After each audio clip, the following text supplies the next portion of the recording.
Vous êtes de plus en plus nombreux à nous suivre et à participer à l'évolution de la chaîne Afrique N24, et sincèrement nous tenions à vous en remercier. Nous lisons tous vos commentaires qui enrichissent le débat et vraiment nous vous demandons de nous soutenir, en aimant les vidéos pour une large diffusion, et pour continuer à avoir une ligne éditoriale indépendante, et vous proposer de nouvelles émissions toujours de plus en plus enrichissantes. Ne restons pas passifs, soyons actifs. Merci et à bientôt. Excellence, Monsieur le Président de la République, bonjour et merci de nous recevoir pour cet entretien dans le cadre de la commémoration de l'accession du Togo à la souveraineté internationale. Voici 63 ans et j'ai le plaisir de co-diriger cet entretien avec vous, Charlotte Médéoué-Guézéré. Bonjour Monsieur le Président, merci de ce grand honneur que vous faites à la presse togolaise dans cette date symbolique du 27 avril. C'est moi qui vous remercie. Je crois pouvoir dire que j'ai entendu les reproches qu'on me faisait sur l'absence d'entretien avec les médias du pays. J'avais l'habitude de faire un discours, j'ai décidé cette fois-ci de rompre avec cette tradition et peut-être avoir un échange un peu plus vivant. Je pense que New York TV a fait la fierté de notre pays cette année en diffusant les matchs de la Coupe du Monde. Et en tant que j'étais très fier à ce moment-là. Et c'est pour moi une forme de reconnaissance à ce beau succès et à cette belle réussite. Merci, Monsieur le Président.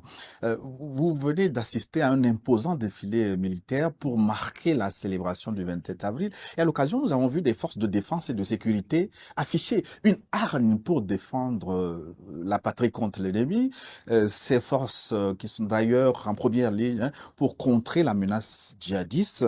Quelles sont les nouvelles du front, Monsieur le Président? À quoi exactement les Togolais doivent-ils s'attendre? Vous savez que j'ai souvent eu l'habitude de commencer mes discours en félicitant et en encourageant les forces de l'ordre. Parce que je sais que sans la paix et la sécurité, aucun pays ne peut se développer, en tout cas pas le nôtre. Je sais aussi que c'est un acquis qui est toujours précaire. Nous-mêmes, nous avons envoyé des militaires pour les opérations de maintien de la paix ailleurs. Nous savions ce qui se passait et ce qui se passe toujours dans la sous-région. Aujourd'hui, ce qui nous arrive est une forme d'agression par deux groupes, je crois. Un qui s'appelle l'État islamique au Grand Sahara et l'autre, le groupe de soutien à l'islam et aux musulmans. Deux organisations terroristes qui attaquent notre pays et avant notre pays ont attaqué des pays de la sous-région, dans le Sahel. Cette attaque est une forme de guerre parce que vous connaissez le côté pacifique des Togolais. Ça a toujours été notre volonté de vivre en bonne intelligence avec nos voisins et d'accueillir avec beaucoup d'hospitalité et de gentillesse ceux qui viennent vers nous. Mais nous avons une obligation, c'est de défendre notre pays. Depuis cette attaque, nous avons payé un prix lourd, notamment les forces de défense et de sécurité, qui ont perdu à peu près une quarantaine d'hommes et, malheureusement, des victimes civiles qui viennent s'ajouter à peu près une centaine de victimes civiles dans notre pays. Donc, vous voyez que ce n'est pas exagéré de parler de guerre. Ce n'est pas une guerre continue, mais ce sont des attaques meurtrières, des destructions, des familles endeuillées. Donc, c'est pas parce que cela se fait de façon sporadique qu'il faut baisser la garde ou se laisser endormir. Je sais que quand on est dans la capitale et qu'on mène une vie normale, on a l'impression que ce sont des incidents isolés. Ce ne sont pas des incidents isolés.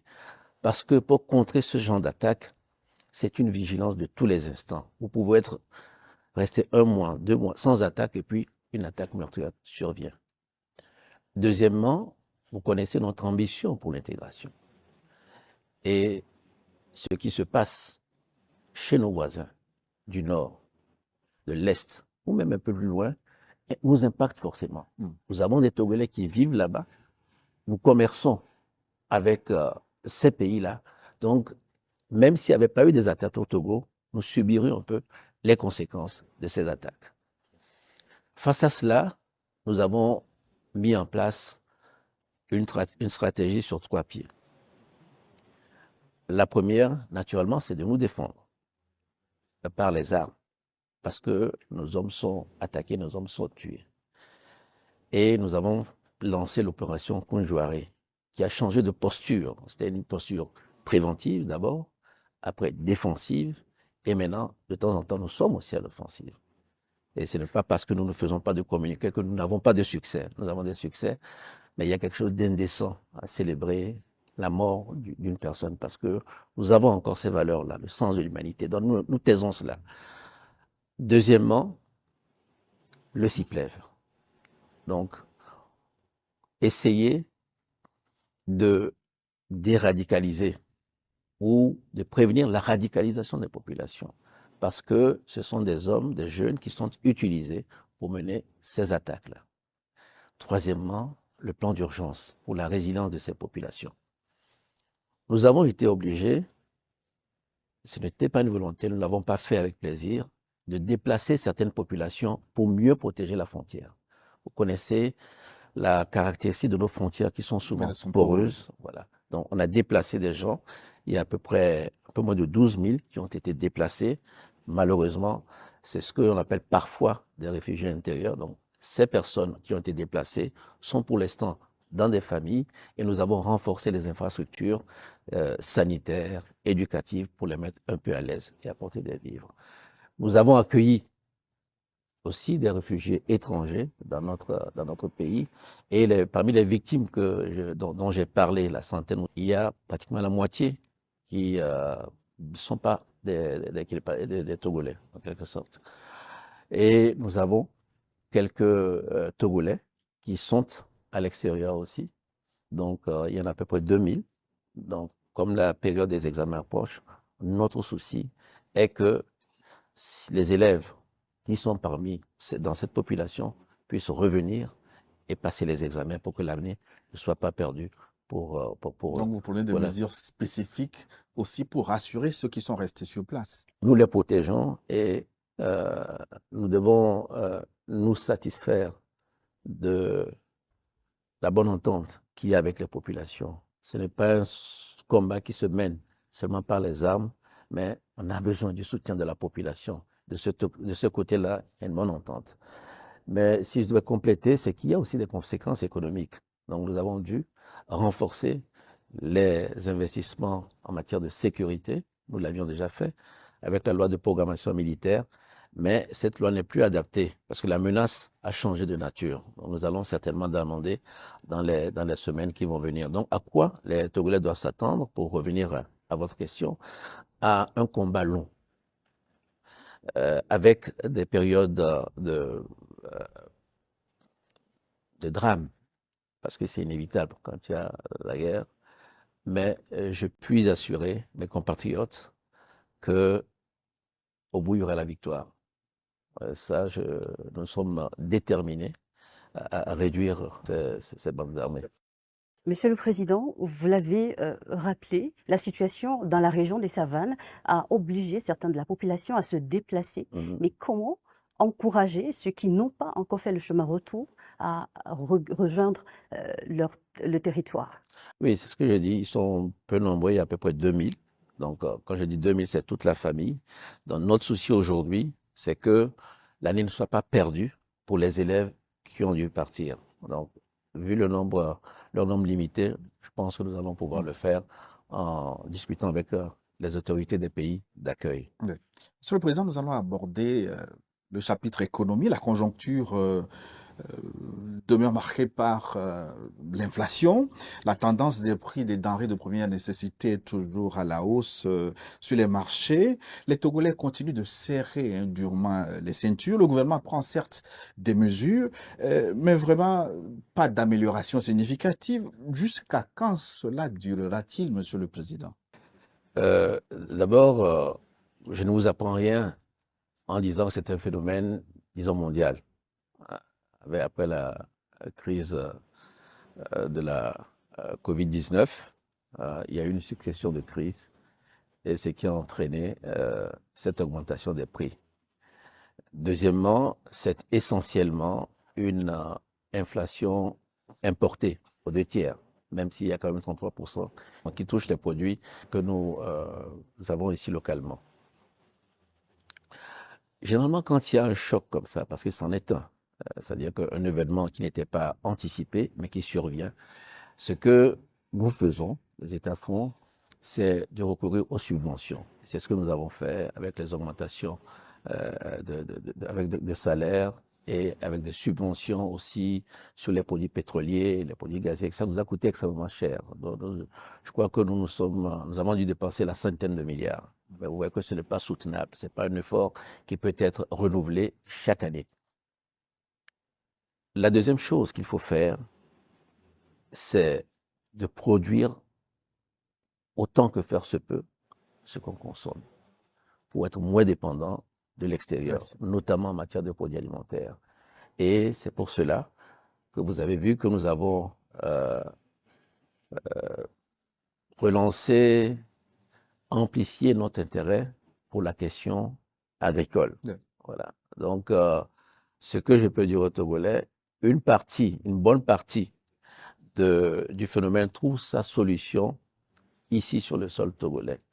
Je pense que nous créons les conditions pour que l'agriculture ne soit plus ce métier pénible, un peu parfois méprisé. C'est-à-dire, on dit c'est comme si ce sont ceux qui sont à la campagne qui doivent se donner à la terre, à une agriculture de subsistance. Mais que l'agriculteur change de statut social, devienne un entrepreneur. Donc, rendre d'abord le métier attractif. Je dis souvent à mes collaborateurs que nous n'avons jamais. Quand on dit que quelqu'un est riche au Togo, c'est rarement pour des questions agricoles. Alors demain, si on dit qu'il y en a un Togolais agriculteur qui est multimillionnaire ou milliardaire, parce que ça peut arriver, ce serait un exemple pour la jeunesse. Voilà un peu ce que je peux dire sur cette question-là. Vraiment, profitons de cette crise. Une crise, elle est toujours douloureuse, mais c'est aussi des opportunités. Et celle d'aujourd'hui, à mon sens, cette opportunité est plutôt agricole. On va revenir tout à l'heure sur la question de l'agriculture. Et parmi ces mesures d'atténuation de la vie chère, Monsieur le Président, certaines ne sont pas suivies d'effet. Par exemple, les 3 milliards de transferts monétaires directs pour l'achat des fournitures scolaires ou encore les 2,5 milliards de subventions pour l'acquisition de manuels d'écriture et de lecture. Voilà 2 mesures annoncées, mais apparemment non suivies d'effet. Oui, mais que s'est-il passé exactement, Monsieur le Président? Merci. Bon, d'abord, relativisons. Je vous ai dit qu'on a dépassé la centaine de milliards pour les mesures que nous avons prises. C'est le coût, un peu plus de là. Donc, 5 milliards, on parle de 5%. Je plaide coupable pour les 3 milliards, mais je vais m'expliquer. Ce qui s'est passé pour les 3 milliards, souvent quand vous prenez des mesures comme ça, elles sont indifférenciées, elles touchent tout le monde. Mais est-ce que tout le monde avait besoin de ces 3 milliards-là? En l'occurrence, c'était pour acheter des fournitures scolaires, notamment des cahiers. Et il y a eu un débat au sein du gouvernement, à qui donner, à qui ne pas donner. Puisque où on donne à tout le monde, où on donne. Donc nous sommes restés perdus dans cette espèce de débat. C'est pour ça que je dis que je plaide coupable. Mais j'ai vérifié avec le ministre des Finances, les fonds sont là. Et ils trouveront forcément un usage, si ce n'est pas maintenant, un peu plus tard. Donc la promesse, elle n'est pas encore réalisée, mais je peux vous assurer qu'elle n'est pas oubliée. Et cela m'amène à évoquer une autre question. C'est que vous prenez par exemple les subventions de produits pétroliers. Comment faire pour que les subventions aillent à ceux qui en ont réellement besoin? C'est un vrai débat. Parce que quand elles touchent tout le monde, quand tout le monde en profite, ça devient lourd. Et ceux qui en ont réellement besoin trouvent toujours que c'est insuffisant par rapport à leurs besoins. Et ceux qui n'en ont pas besoin n'ont pas l'impression que le gouvernement a fait quelque chose pour eux. Donc, nous sommes en train de réfléchir à cette solution. Pour les 2,5 milliards, c'est en cours de réalisation. Malheureusement, c'est les finances publiques, il a fallu lancer un appel d'offres, recruter 4 cabinets. Et donc, ces manuels scolaires ont commencé à être distribués dans certaines régions. Nous commençons par les régions les plus défavorisées, donc par la région des Savanes. Et donc, je peux vous assurer que ces manuels-là seront distribués. Il faut tirer la leçon pour que les prochaines fois, les élèves puissent avoir ces manuels Un peu plus tôt. un peu plus tôt. Voilà. Monsieur le Président, nous allons revenir sur la question de l'agriculture. Vous l'avez annoncé en début d'année dans votre adresse à la nation et là, vous avez tenu parole en organisant Comme ça, que la c'est pas première les questions. édition du Forum national des producteurs du Togo. Les FOPAT qui viennent de s'achever avec l'étape de la région de la COSA. Mais pourquoi tant d'intérêt pour l'agriculture? Est-ce que cela vient des enseignements tirés des grands bouleversements mondiaux, comme vous l'avez dit tout à l'heure, la crise de la COVID-19 ou la guerre Russie-Ukraine? C'est une des raisons. Mais la principale, ce qui nous a vraiment décidé à le faire, c'est que nous nous sommes rendus compte que nos compatriotes ne tiraient pas suffisamment profit de notre agriculture. Et pourtant, nous avons beaucoup investi. Les partenaires nous ont soutenus dans ce domaine-là. Et quand nous avons décidé, vous savez, nous avons ce qu'on appelle la feuille de route, axe 1, l'axe 2, c'était la création d'emplois. Et cette création d'emplois est basée sur la transformation de nos produits. On appelait ça les forces de l'économie, les mines, en quelques-unes, et l'agriculture. Mais quand les investisseurs frappaient à la porte et que nous avons commencé à regarder, nous avons une production certes abondante, mais pour faire une industrie, il faut un flux continu. Vous ne pouvez pas dire j'installe une usine de transformation de tomates, elle va tourner au moment des récoltes et puis après elle va s'arrêter. Ce n'est pas possible. Donc, où sont les produits qui vont être envoyés des zones rurales vers la ville où nous allons créer des emplois? Donc, c'est comme ça que nous sommes dit, pour augmenter de façon significative cette production agricole, il fallait prendre certaines mesures. Mais il ne faut pas que c'était surtout, c'est une approche, c'est une méthode. C'est de dire que ce ne sont pas les partenaires financiers qui doivent décider de notre politique agricole ou de nos filières. Ce n'est pas le gouvernement seul dans son coin, mais c'est avec le producteur. Le producteur doit être au centre. Parce que nous avons tenté des expériences avec les agriculteurs. Vous savez, il y a eu quelques expériences assez douloureuses qui ont pris des produits, les paysans étaient livrés à eux-mêmes. Donc, nous essayons de corriger tous ces défauts-là parce que nous avons besoin du producteur. Nous avons le grand projet de l'agropole de Kara, où nous invitons des investisseurs privés aussi.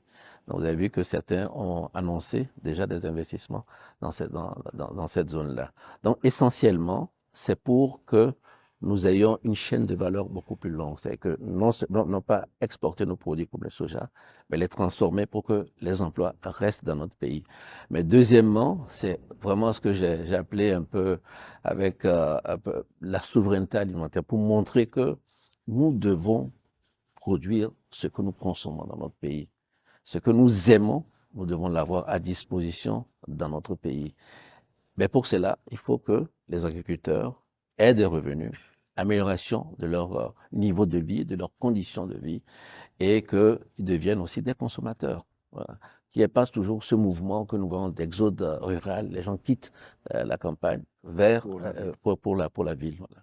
Donc c'est plutôt les raisons qui ont entraîné ce regain d'intérêt pour l'agriculture. Nous allons rester sur le secteur de l'agriculture, Monsieur le Président. Beaucoup d'ambition et d'action en perspective, mais un péril récurrent continue de mettre en danger le travail des agriculteurs, c'est la transhumance. Y a-t-il, Monsieur le Président, une solution aux dévastations de cultures et aux conflits entre bouviers et paysans? Il y a une solution, mais c'est une solution qui doit être régionale, parce que la transhumance, naturellement, elle est organisée dans le cadre de la CEDEAO. C'est la CEDEAO qui, constatant les problèmes de dérèglement, de changement climatique, les sécheresses, on sait très bien que les éleveurs, en saison sèche, ont besoin de venir vers le sud pour leur pâturage. Donc, on définit des couloirs.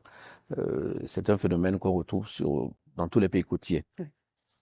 Mais ces derniers temps, vous avez vu qu'il y a beaucoup d'affrontements entre les éleveurs et les producteurs. C'est un phénomène qu'on rencontre dans beaucoup de pays. Donc la solution transitoire que nous trouvons, c'est de faire ce qu'on appelle On a parlé de ZAP, des parcs en quelque sorte.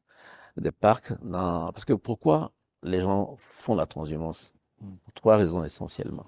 1, le pâturage. Deuxièmement, l'eau. Et troisièmement, les problèmes de maladie du bétail. C'est-à-dire que quand un bétail s'installe sur une zone, après, les animaux contaminent cette zone-là. Donc, il faut des vétérinaires pour les soigner, etc. Donc, dans ces parcs-là qui sont grands, c'est l'expérience que nous voulons tenter dans notre pays. Les transhumants, quand ils viendront, seront conduits dans ces grands parcs et ils auront le pâturage. Donc, ça aussi, ça va offrir de la main-d'œuvre à certains de nos concitoyens. On fera des retenues d'eau pour que le bétail puisse s'abreuver. Si nous arrivons à faire cela, je pense que ce problème de transhumance va être réduit. Parce qu'aujourd'hui, la transhumance, malheureusement, entraîne des affrontements, parfois source de criminalité. Et donc, nous ne pouvons pas, et ça, vraiment, ça perturbe la quiétude des populations, sans parler des destructions de récoltes. Alors, au-delà de ces questions techniques, ça fait 63 ans que nous accédons à la souveraineté internationale. Quel est le cap que vous fixez? Où allons-nous, Monsieur le Président? Donc, c'est ma conception du pouvoir n'est pas un guide qui fixe un cap. C'est plutôt une aventure collective. Et c'est pour ça que, vous vous souvenez, nous avons fait le PND en 2018. Programme national de développement. Voilà. Et après, on parlait de feuille de route. On se demande c'est quoi PND, pourquoi la feuille, voilà. C'est parce que quand nous avons fait le PND, d'abord, l'avons élaboré, pendant la campagne, les messages que nous avons reçus n'étaient pas tout à fait alignés à ce qui était dans le PND. Donc, c'est l'ajustement du PND qui a donné la feuille de route. Et comme nous sommes un peu tenus par le calendrier politique, nous avons mis ça dans la période 2025. Qu'est-ce que nous avons entendu dans nos populations? Il y a certains besoins qui doivent être satisfaits. Nos populations, nous l'avons bien entendu, tous ceux qui ont participé à la campagne. Donc c'est pour ça que nous avons dit, fixons nos caps, disons que quand je vis au Togo, je dois avoir la satisfaction de certains besoins. L'eau, l'électricité, la santé, l'éducation et la fibre, Internet, quoi, comme on dit. Donc ça, des besoins sociaux. Pour que on ne dise pas que depuis 63, ne dise pas que mes grands-parents n'avaient pas eu d'eau, mes parents n'en ont pas eu, je n'en aurai pas. Il faut quand même y avoir un sens du progrès. Donc ça, c'est un peu, c'est ce que nous avons senti comme. Deuxièmement, la question de l'emploi. Oui, les jeunes diplômés sans emploi, c'est vrai que on le dit, nous nous plaignons comme ça, mais c'est pas, l'État ne crée pas des emplois. L'État crée des conditions pour qu'il y ait des investissements qui eux-mêmes vont générer des emplois. Donc, ces emplois-là, nous devons faire attention à ce qu'ils ne soient pas précaires. Parce que ça aussi, on voit des jeunes qui viennent en ville et qui sont essentiellement dans l'informel et qui vivent au jour le jour. Il faut sortir de cette réalité-là. Et c'est possible de le faire. L'informel n'arrange personne.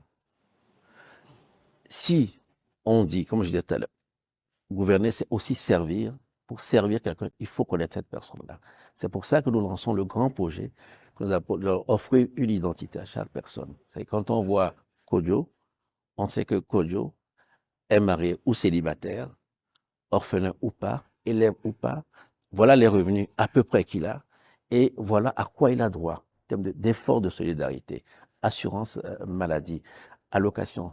Pourquoi je parlais tout à l'heure de cette façon un peu large de distribuer les subventions qui pèsent sur le budget de l'État, mais qui celui qui a vraiment besoin de ces subventions n'est pas satisfait parce qu'il n'a pas suffisamment, et celui qui n'en a pas besoin se dit bon, on me donne, je prends, mais j'en ai pas forcément besoin. Donc c'est ce que nous voulons faire en créant le registre social, en connaissant mieux notre population. Et je profite pour dire à la population que c'est vrai, nous avons eu le recensement général, nous aurons le recensement électoral. Il y aura un 3e pour offrir une carte biométrique à chaque Togolais pour que nous puissions vraiment être efficaces dans notre politique de protection sociale. Monsieur le Président, vous avez évoqué la jeunesse. Oui. Permettez que j'évoque les femmes. Oui. Dans l'espace IOMOA, le Togo est plutôt bon élève en matière de promotion du genre. Est-ce que le gouvernement compte faire davantage? Oui, nous comptons faire davantage parce que quand moi je vois euh, les programmes, les projets qui sont initiés, je suis surpris, mais les hommes me pardonneront, par l'engagement des femmes. Elles y croient et en fait, ce sont elles qui font le succès de certains projets. Bon, la plupart des projets qui sont liés au développement de la base, aux secteurs sociaux, les femmes sont engagées, elles sont dynamiques. Je les encouragerais à peut-être euh, sauter le pas, à faire un peu plus, à s'engager un peu plus dans les affaires de la cité, pour ne pas dire de la politique. Nous avons les élections locales. Je pense que les femmes apporteraient un plus qualitatif à la gestion de nos affaires. Sur le plan politique, que pense Oui. le chef de l'État des remous dans la classe politique à l'approche des élections? Quel est votre message? Législatives et Et régionales. régional. Oui. En cette année 2023, Mm. quel est votre message aux acteurs politiques du Togo et à l'ensemble des citoyens? Bon, je pense il fut un temps, élection était synonyme d'inquiétude dans notre pays. Dieu merci, nous avons fait des progrès. Nous avons eu pas mal d'élections, on a fait plusieurs élections apaisées. Mais ce débat, il est normal.